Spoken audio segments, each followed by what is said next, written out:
शांताकारं भुजंगशयनं पद्मनाभं सुरेशं विश्वाधारं गगनसदृशं मेघवर्णं शुभांगं लक्ष्मीकान्तं कमलनयनं योगिभिध्यानगम्यं वंदे विष्णु भवभयहरं सर्वलोकैकनाथं।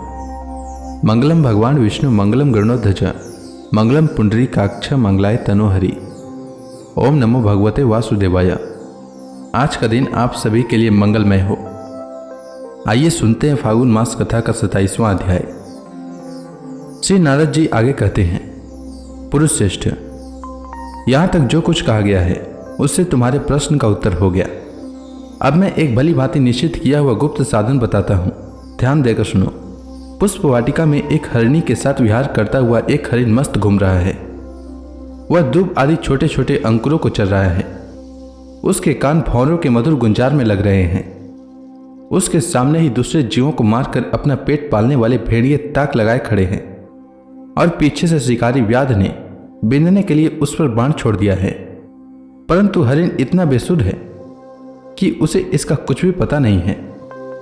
एक बार इस हरिण की दशा पर विचार करो। राजन, इस रूपक का आशय सुनो। यह मृत प्राय हरिण तुम ही हो। तुम अपनी दशा पर विचार करो। पुष्पों की तरह स्त्रियां केवल देखने में सुंदर हैं। इन स्त्रियों के रहने का घर ही पुष्प वाटिका है। इसमें रहकर तुम पुष्पों के मधु और गंध के समान क्षुद्र सकाम कर्मों के फल रूप जीव और जनेंद्रियों को प्रिय लगने वाले भोजन तथा स्त्री संग आदि तुक्ष भोगों को ढूंढ रहे हो। स्त्रियों से घिरे रहते हो और अपने मन को तुमने उन्हीं में फंसा रखा है। स्त्री पुत्रों का मधुर भाषण ही भौरों का मधुर गुंजार है। तुम्हारे कान उसी में अत्यंत आसक्त हो रहे हैं। सामने ही भेड़ियों के झुंड के समान काल के अंश दिन और रात तुम्हारी आयु को हर रहे हैं, परंतु तुम उनकी कुछ भी परवाह न कर गृहस्थी के सुखों में मस्त हो रहे हो। तुम्हारे पीछे गुपचुप लगा हुआ शिकारी काल अपने छिपे हुए बाणों से तुम्हारे हृदय को दूर से ही बिंद डालना चाहता है। इस प्रकार अपने को मृगी सी की स्थिति में देखकर तुम अपने चित्त को हृदय के भीतर निरुद्ध करो और नदी की भांति प्रवाहित होने वाली श्रवणेन्द्रिय की बाह्य वृत्ति को चित्त में स्थापित करो। जहाँ कामी पुरुषों की चर्चा होती रहती है, उस गृहस्थाश्रम को छोड़कर परमहंसों के आश्रय श्री हरि को प्रसन्न करो और क्रमशः सभी विषयों से विरत हो जाओ।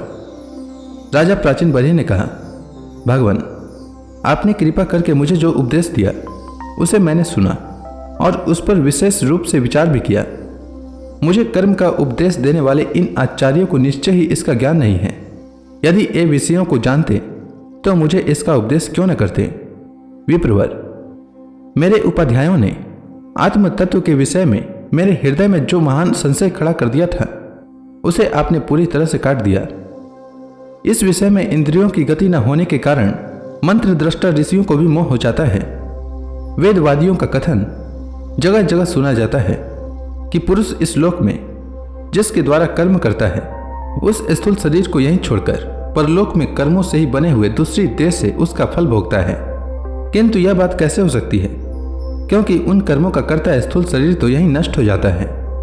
इसके सिवा जो जो कर्म यहाँ किए जाते हैं वे तो दूसरे ही क्षण अदृश्य हो जाते हैं। वे परलोक में फल देने के लिए किस प्रकार पुनः प्रकट हो सकते हैं। श्री नारद जी ने कहा, राजन, जिस मन प्रधान लिंग शरीर की सहायता से मनुष्य कर्म करता है वह तो मरने के बाद भी उसके साथ ही रहता है। अतः वह परलोक में अपरोक्ष रूप से स्वयं उसी के द्वारा उसका फल भोगता है। स्वप्नावस्था में मनुष्य इस जीवित शरीर का अभिमान तो छोड़ देता है, किंतु इसके समान अथवा इससे भिन्न प्रकार के पशु पक्षी आदि शरीर से वह मन में संसार रूप स्थित कर्मों का फल भोगता रहता है। इस मन के द्वारा जीव जिन स्त्री पुत्रादि को ये मेरे हैं और देहादि को यह मैं हूँ ऐसा कहकर मानता है, उनके किए हुए पाप पुण्यादि रूप कर्मों को भी यह अपने ऊपर ले लेता है और उनके कारण इसे व्यर्थ ही फिर जन्म लेना पड़ता है। जिस प्रकार ज्ञानेन्द्रिय और कर्मेंद्रिय दोनों की चेष्टाओं से उनके प्रेरक चित्त का अनुमान किया जाता है, उसी प्रकार चित्त की भिन्न भिन्न प्रकार की वृत्तियों से पूर्व जन्म के कर्मों का भी अनुमान होता है। कभी कभी देखा जाता है कि जिस वस्तु का इस शरीर से कभी अनुभव नहीं किया, जिसे न कभी देखा न सुना ही, उसका स्वप्न में वह जैसी होती है वैसा ही अनुभव हो जाता है। राजन, तुम निश्चय मानो कि लिंग देह के अभिमानी जीव को उसका अनुभव पूर्व जन्म में हो चुका है, क्योंकि जो वस्तु पहले अनुभव की हुई नहीं होती उसकी मन में वासना भी नहीं हो सकती। राजन, तुम्हारा कल्याण हो।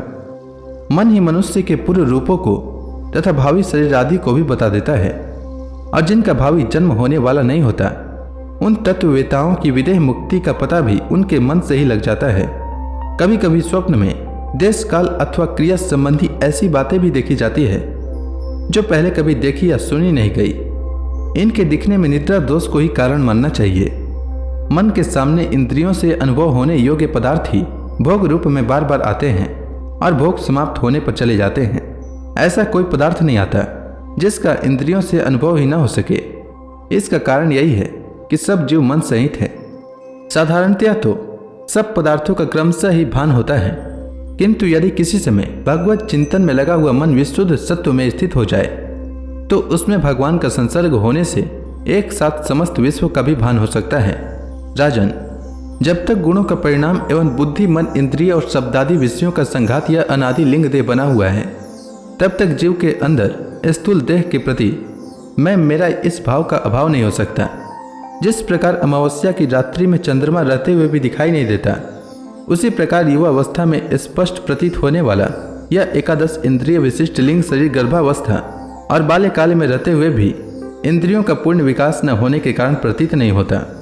जिस प्रकार स्वप्न में किसी वस्तु का अस्तित्व न होने पर भी जागे बिना स्वप्न जनित अनर्थ की निवृत्ति नहीं होती, उसी प्रकार सांसारिक वस्तुएं यद्यपि असत हैं तो भी अविद्यावश जीव उसका चिंतन करता रहता है, इसीलिए उसका जन्म मरण रूप संसार से छुटकारा नहीं हो पाता। इस प्रकार पंच तन्मात्राओं से बना हुआ तथा 16 तत्वों के रूप में विकसित यह त्रिगुणमय संघात ही लिंग शरीर है। यही चेतना शक्ति से युक्त होकर जीव कहा जाता है। इसके द्वारा पुरुष भिन्न भिन्न देहों को ग्रहण करता और त्यागता है, और इसी से उसे हर्ष, शोक, भय, दुख और सुख आदि का अनुभव होता है। जिस प्रकार जोंक जब तक दूसरे तृण को नहीं पकड़ लेती तब तक पहले को नहीं छोड़ती, उसी प्रकार जीव मरण काल उपस्थित होने पर भी जब तक देहारंभ कर्मों की समाप्ति होने पर दूसरा शरीर प्राप्त नहीं कर लेता, तब तक पहले शरीर के अभिमान को नहीं छोड़ता। राजन, यह मन प्रधान लिंग शरीर ही जीव के जन्मादि का कारण है। जीव जब इंद्रिय जनित भोगों का चिंतन करते हुए बार बार उन्हीं के लिए कर्म करता है, तब उन कर्मों के होते रहने से अविद्यावश वह देहादि के कर्मों में बंध जाता है। अतएव इस कर्म बंधन से छुटकारा पाने के लिए संपूर्ण विश्व को भगवत रूप देखते हुए सब प्रकार श्रीहरि का भजन करो। उन्हीं से इस विश्व की उत्पत्ति और स्थिति होती है तथा उन्हीं में लय हो जाता है। श्री मैत्रेय जी कहते हैं, विदुर जी, भगवत श्रेष्ठ श्री नारद जी ने राजा प्राचीन बरी को जीव और ईश्वर के स्वरूप का दिग्दर्शन कराया। फिर वे उनसे विदा लेकर सिद्ध लोक को चले गए। तब राजर्षि प्राचीन बरी भी प्रजा पालन का भार अपने पुत्रों को सौंपकर तपस्या करने के लिए कपिल आश्रम को चले गए। वहां उन वीरवर ने समस्त विषयों की आसक्ति छोड़कर एकाग्र मन से भक्ति पूर्वक श्रीहरि के चरण कमलों का चिंतन करते हुए सारूप्य पद प्राप्त किया। निष्पाप विदुर जी, देवर्षि नारद के परोक्ष रूप से कहे हुए इस आत्म तत्व को जो पुरुष सुनेगा या सुनाएगा, वह शीघ्र ही लिंग देह के बंधन से छुट जाएगा। देवर्षि नारद के मुख से निकला हुआ यह आत्मज्ञान भगवान मुकुंद के यश से संबंध होने के कारण त्रिलोकी को पवित्र करने वाला, अंतःकरण का सुदक और परमात्मा पद को प्रकाशित करने वाला है। जो पुरुष इसकी कथा सुनेगा वह समस्त बंधनों से मुक्त हो जाएगा और फिर उसे इस संसार चक्र में नहीं भटकना पड़ेगा। तो इसी के साथ यह अध्याय समाप्त हुआ। इसके आगे की कथा मैं कल के अध्याय में सुनाऊंगा। तब तक के लिए भगवान हरि का नाम लेते रहें। तो प्रेम से बोलिए भगवान विष्णु की जय, श्री कृष्ण भगवान की जय, समस्त देवी देवताओं की जय।